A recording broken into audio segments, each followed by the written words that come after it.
Donald in Aurora, Illinois. Hey, Donald, welcome to the program. Yes, hi, Tom. Something doesn't seem to be right. Hello? Yeah, you're on the air. I'm listening. Hello? Hello? Yeah, I'm listening. I'm here. Hello? Apparently, you can't hear me. Can you hear me? Hello? No, okay. Yes, I can hear you now. Okay. Yeah, I find certain things to be very suspicious, and I don't mean to be a person that doesn't trust anything, but it's just the timing of this whole thing.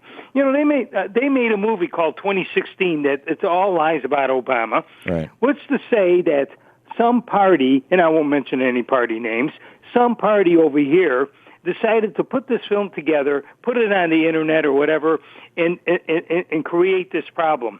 In other words, you're suggesting that this whole thing is the Republicans' October surprise in September?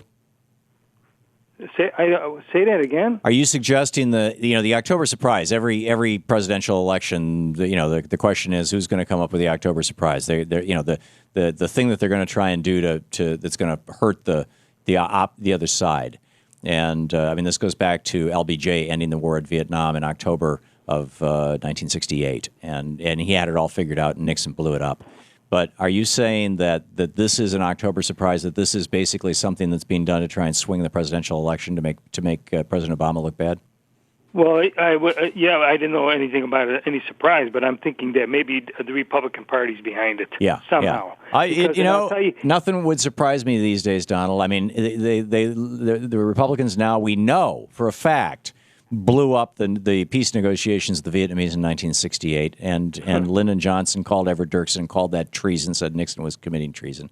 We know that for a fact. We have pretty good evidence, and thanks for the call, Donald. We have pretty good evidence that when Reagan was running against Carter, that his campaign manager, Bill Casey, actually was negotiating with the Iranians to hold the hostages. You have the LBJ clip?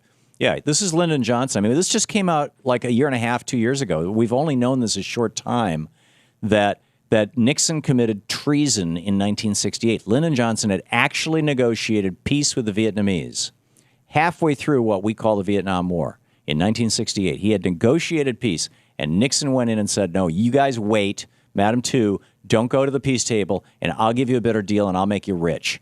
And this is how Lyndon Johnson responded. Here's the latest information we got. The agent says that they just talked to the boss in New Mexico.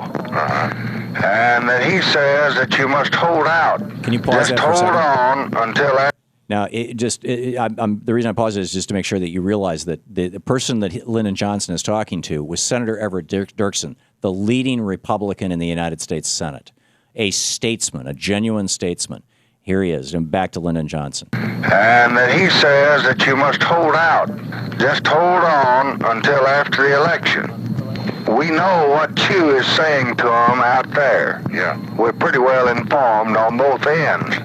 Now, I'm reading their hand, Everett. I don't want to get this in the campaign. That's right. And they oughtn't to be doing this. This is treason. I know. Yeah, this is treason. I know. I mean, you get this? This is the President of the United States talking about his opponent, Richard Nixon, committing treason. Lyndon Johnson went to his grave with that secret. So the election of 68 was stolen by Nixon or blown up.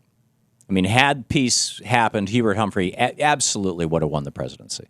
You wouldn't have had riots at the Democratic convention in Chicago. And, none of that would have happened. He would have been the hero. And then you got Reagan blowing up Carter's deal.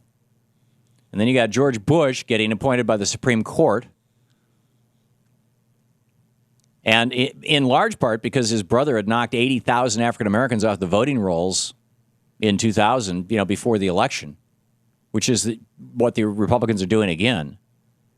Please name for me, other than Dwight Eisenhower, any Republican since World War II who legitimately won an election for President of the United States. I don't think you can do it. I mean, it's conceivable that you could say George Herbert Walker Bush, although he was still covering up the fact that he was involved in Iran-Contra too. He knew what was going on. There was a crime committed by a major crime, a major traitorous act committed by the previous administration. So, what's the Romney administration up to, or the Romney campaign up to? I wouldn't put anything past him. We have seen Republicans do this before, repeatedly. I wouldn't put any, and we know that they're trying to suppress the Democratic vote. I mean, that's going to the Supreme Court in Pennsylvania as we speak. So we shall see how this plays out. We shall see how this plays out.